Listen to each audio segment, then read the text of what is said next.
Natasha. And your name? Sam. And your name? Naomi. And your name? Genevieve. And your name? Dee. Right. Was there anything that you thought, I can't put that in the book? No way. Well, I think everybody's journey is completely unique, and all of our stories are completely different. I think there's lots of elements that we wouldn't have put in the book. You couldn't do it within however many words that we had to do our chapters, but yeah, there's lots of things that we're so ashamed of that there is no real need to be ashamed of, but we have a lot of shame. So these ladies have contributed to the book, right? So just to clarify that.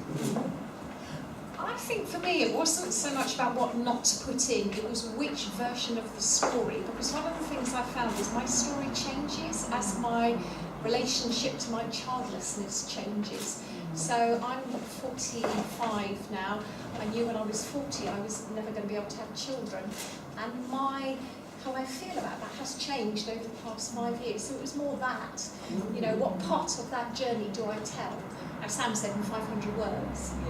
I had to put my name to it just purely because none of my husband's side of the family know what we went through, so I actually didn't put my name to it. Or most of, so I'm ashamed. I'm not ashamed of myself, but it's, I don't know, yeah, it's really hard. It's really hard. I wanted to tell the story, but not let certain people know. Well, mine was the terminations, because that was huge for me. That was the biggest shame I had, and I held that for years. And you know, I remember meeting people thinking if they really knew about me, they wouldn't like me.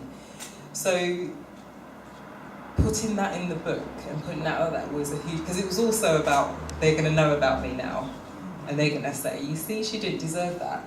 But I felt I did a lot of work on self-forgiveness to be able to tell my story, but I felt my story wouldn't have been complete without it, and I really did, because I could have left it out, but it really felt like actually it wouldn't have been right and it wouldn't have been complete, because it's a big part of why I was grieving, so I felt it was important to have it there as well. Yeah, for me, I think I spent a lot of time being quite angry. So to put my story in 500 words and then try and be forgiving towards other people, I had to put in perspective who I was actually writing my story to in the end. So maybe there I left some bits, some blank spaces out of it for your imagination. But I think at the end of it as well, I'm so pleased that I actually was brave enough to put my story into words. So. You know, with children, when they ask the most awkward questions, and they do it in the way that we think, why can't adults ask that question? So for me, I think the question I have to you is, what would be the question that an adult could ask, but in an inoffensive, understanding, I'm putting it wrong, in a naive way, in the way children do, you know, really wanting to understand without complicating it.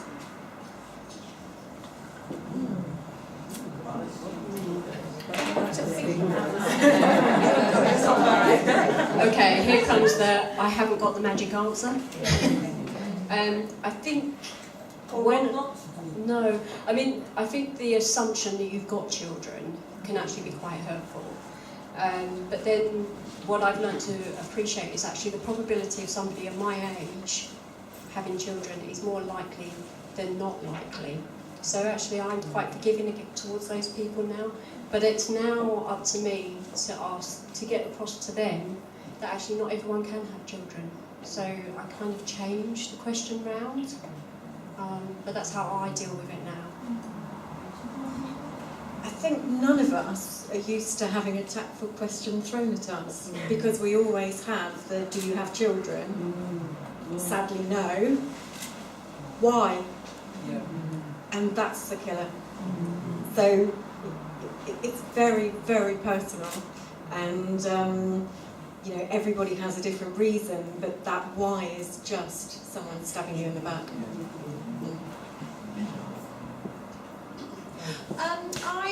I think there isn't a magic answer to this, but I do think it is, some of it is tied to the context and your relationship to the person. I find the hardest questions about children are from complete strangers, because I think, well, if I tell you I don't have kids, and I know what you're thinking, you'll think, well, why haven't you got kids? And then do I go into a big long monologue about my womb and the failings of my womb to a woman who is a commuter, who I, so it happens. It happens. And you think, do I want to open up now in front of all these, I'm on the commute to London. So I think some of it is trying to grade it sensitively to your relationship in the context, and I really wish there was an easy answer. It's one of the hardest things. Still, for me at the minute, it's still the hardest thing.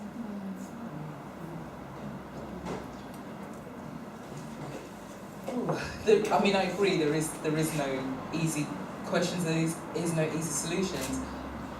I always hated the ones that wanted to fix us scenarios. So it would be like, oh, I know someone who's been told that, and they have 3 children now. Great.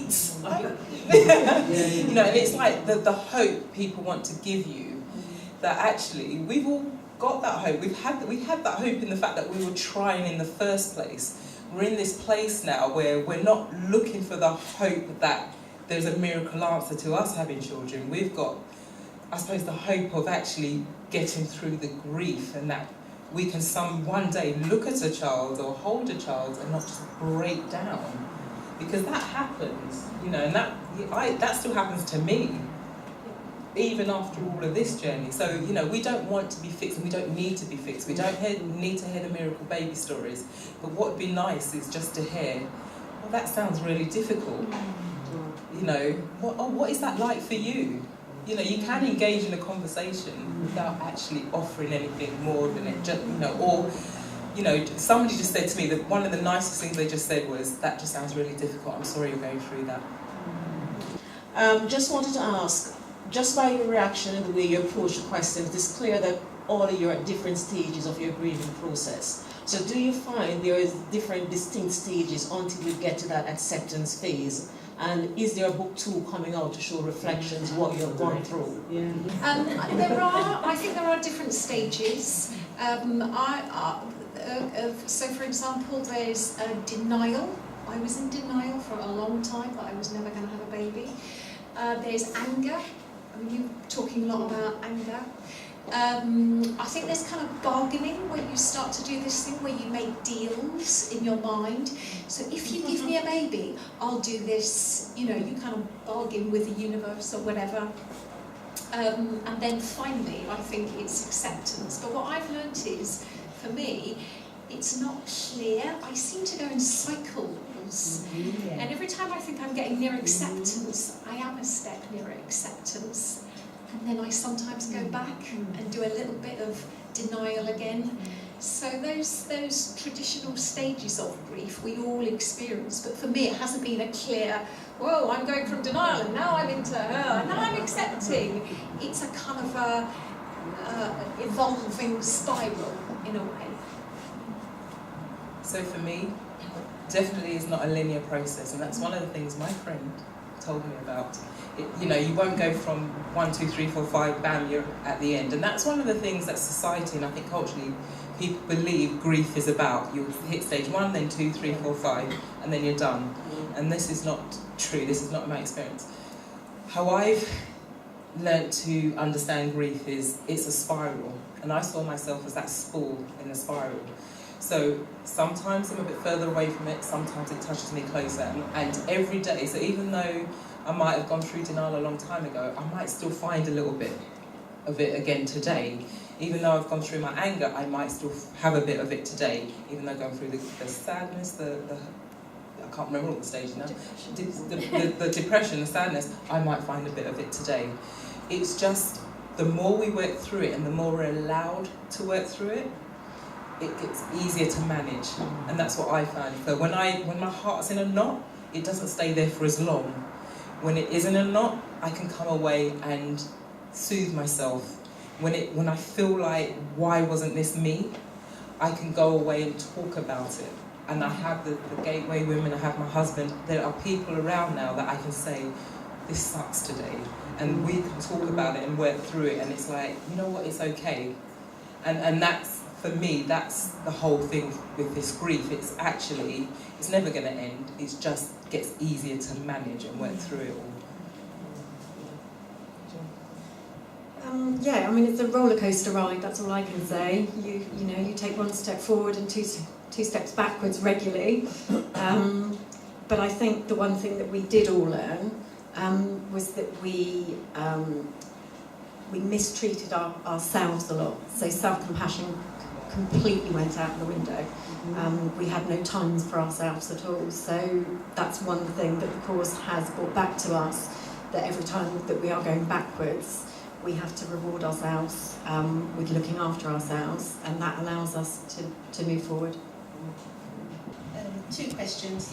First question, when you were asking about an inappropriate question or awkward question, one of the awkward questions I was thinking about was, why don't you adopt? Yeah, that is a tricky one. One of the difficulties I found with that question is that, and it's something I had thought about but chose not to pursue. What I found difficult with it is that actually, you know, when people ask that question and you say no, they look at you like, well, you didn't really want kids then, did you?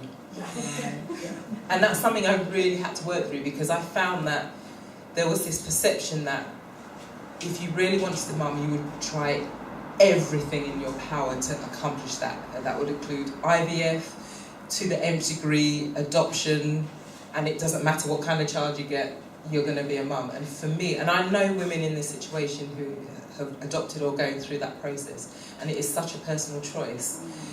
Something I had to remind people that actually there's two of us here. It isn't just about me and what I want. I had to consider what my husband wanted as well.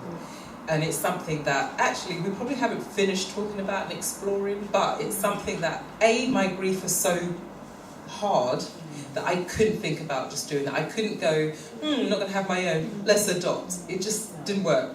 I was too sad and too angry about it to even consider that. And then also children, you know, children in the care system are there for a reason. And they do deserve love and compassion and all of that someone can give them, but it is special parenting. And I'm not sure that actually it's something I can give them. You know, it's not my child that I had that I messed up or that, you know, did something that actually that was about me, my family and our relationship. It was about actually this is something that someone's coming in that somebody else has damaged. Yeah. And then I've got to take on that as well. And you know, I didn't really want to do that. And that's just my personal thing. I commend women that do it and couples that do it. It's a hard job. As I said, it's just something for me that I didn't feel that I was equipped for. Yeah, this is a really tricky one. We call them in Gateway Women our bingos, and the two bingos are, but what about IVF and what about adoption? I think one of the things about adoption is there obviously was a time in this country where there was quite a large stream of babies that were available, and that's because having children outside of marriage was certainly not acceptable.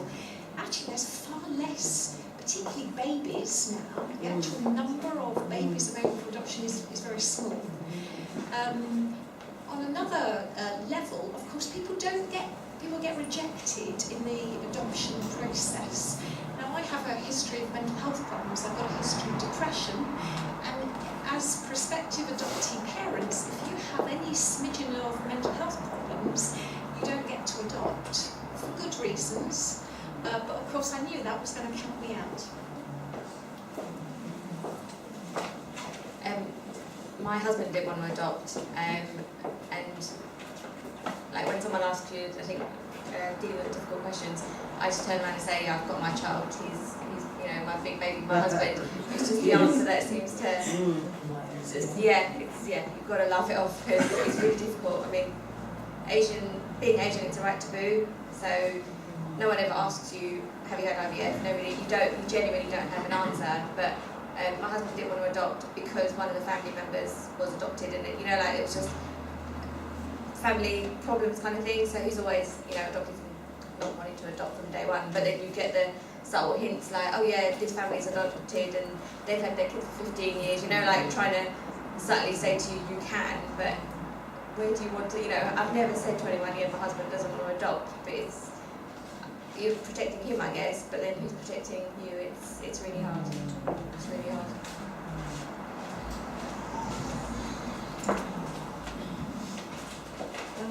I think the other aspect, and I completely agree with the mental illness side, but for a lot of us, we had dreams from a very young age of what we wanted, and it was all about finding the perfect husband and having something together. It wasn't just about having any child, it was the whole dream of having something together and recreating something. And I think that's what a lot of the grief and the loss has been about. Who is the book for? So primarily the book was for us. It was given for myself and these women, and actually other women who couldn't contribute to the book because of their grief and their sadness, and they just couldn't do it. It was for all of us. It was to give us a voice, and it was to be heard and understood, because I know in my own personal conversations, sometimes, I just felt like people didn't really get it, didn't really understand, didn't want to accept it. And I really wanted people to hear our story. There's so many different stories. We've got so many different reasons and journeys that we're here, and I really felt that it was important for those, to give these ladies a platform to get those stories out there.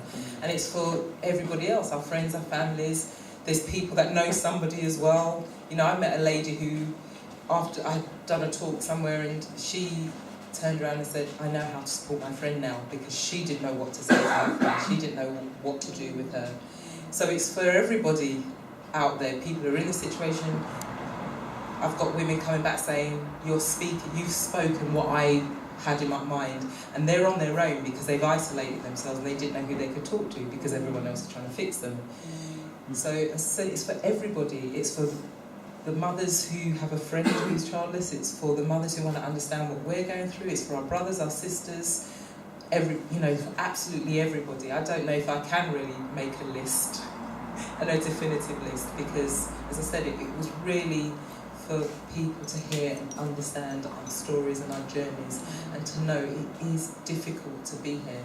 I said to somebody once, she asked me what the book's about, and I explained it to her, and I said it's about women who are trying to find a fulfilling life without children. She went, that's easy. Try doing it when you're a mum. Yeah. So, this is why it's important that it's there. I think for all of those reasons, and for the women and men who will come after us, because there will always be people who can't have children. Yeah. So for that group, and I felt a bit of a responsibility that if I could share my story, that might help them, because when I found out I couldn't have children, I couldn't find anything at all. There was nothing. But also, I think I wrote my story also for my GP, because I joined a new GP, and as she was going through have you got diabetes, have you got this, and all that, she went, pregnancies, and I thought, so I went, yes, 3. There was a little pause, she's tapping on her computer, and then I went, and 3 miscarriages, and there was a very difficult pause, and she made no eye contact, and she went, sorry, and carried on.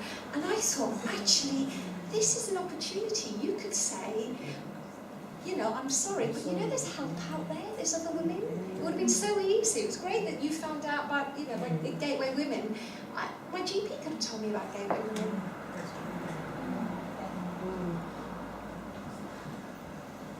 I went years without finding any assistance at all, and everything that I looked up online was very negative, and it was very much, you're career orientated or you're blah blah blah. I think I wrote the book primarily for myself, and secondly because we have been so lucky at being able to afford to go to the Gateway Women group. There's a lot of ladies out there that can't justify it. And I think writing a book and allowing them to purchase something at a relatively easy price with so many different stories within it, some linked into early menopause and some linked into miscarriages, and there's just something in there for most childless women to find and to be able to associate with. I can't really add anything other than what these guys have said, but I also want to say that when I wrote my story, I couldn't have done it without the rest of the ladies in Gateway. So you know who you are, and some of you were not brave enough to put stories in there, But I just want to say that my writing, my story came from you guys as well. So thank you. There's a film called About a Boy. I don't know if many of you have seen it. Now, there's a group of women in there. There's a group. It's a group. Now, my idea of that group is what I think this is. But can you explain to those? There might be people here who don't know what the group is about. Would you be able to do that? Is that okay? Right. Gateway Women, because we keep talking about gateway. So Gateway Women, there's a few different parts to Gateway Women. There's a website with lots of different resources on about childlessness.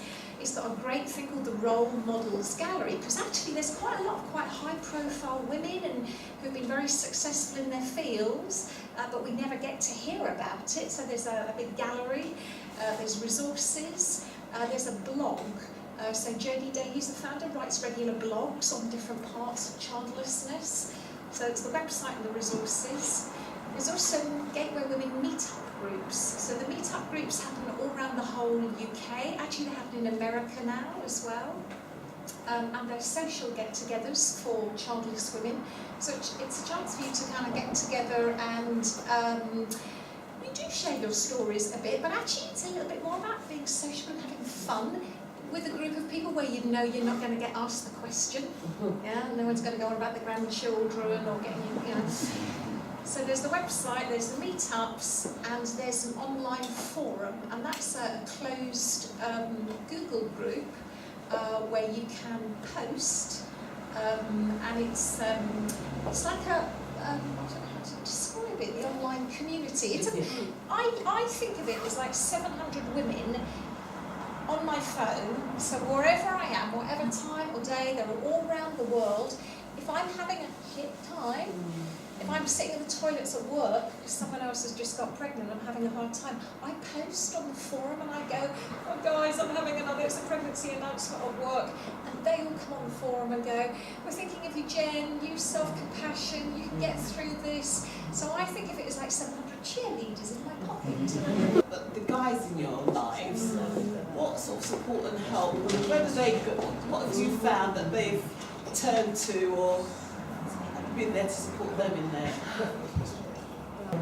I think Jodie Day did originally look at training some of the guys, but she felt that it really needed a male counsellor to run it, and I think there was also that attitude that a lot of the men would try and manage it themselves, and they wouldn't want to go into a group counselling situation.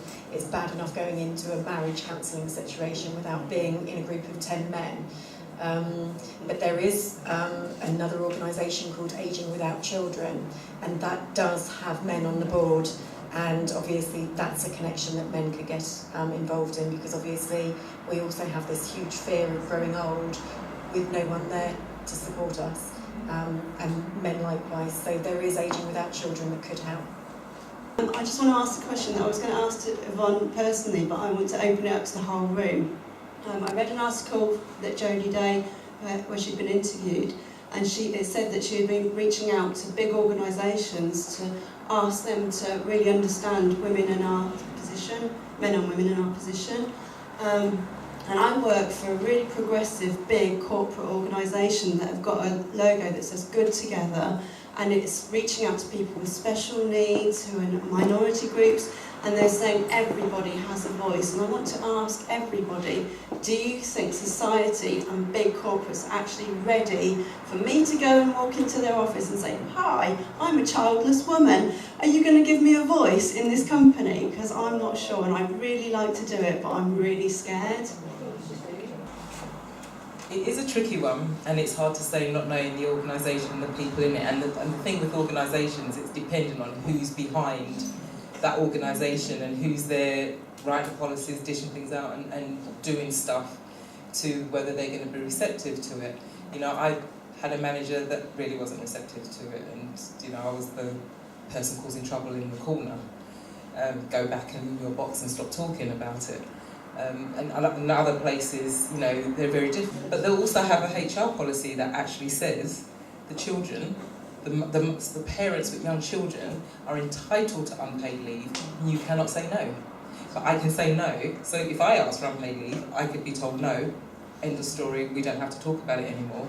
If a mother asks, or even a father, if a parent asks me for unpaid leave, and they've got children under the age of 18, I have to say yes. But then that policy is about the children, not necessarily about No, but when the you, welfare of the children. which we can accept, and we're not going to sit here and say no, that should happen. But what's difficult for us is we don't have no one standing up and saying, actually, there's a welfare. We have lives, we have difficulties, we have other things. We might have aging parents that we need to look after, and actually, there's nothing that is supporting us when we need that time as well. I think the thing I struggle with is it's the implicit message that some goals in life are worth more than others.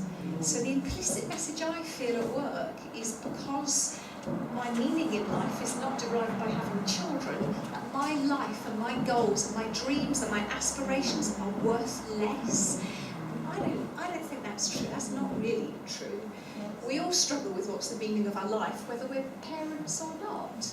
So it's the implicit value that's the thing I feel I've lost. What I would say though, I would encourage you, because we wouldn't be here now if we didn't dare to stand up and say it. And until you dare and push the boundaries, you will never know what will happen.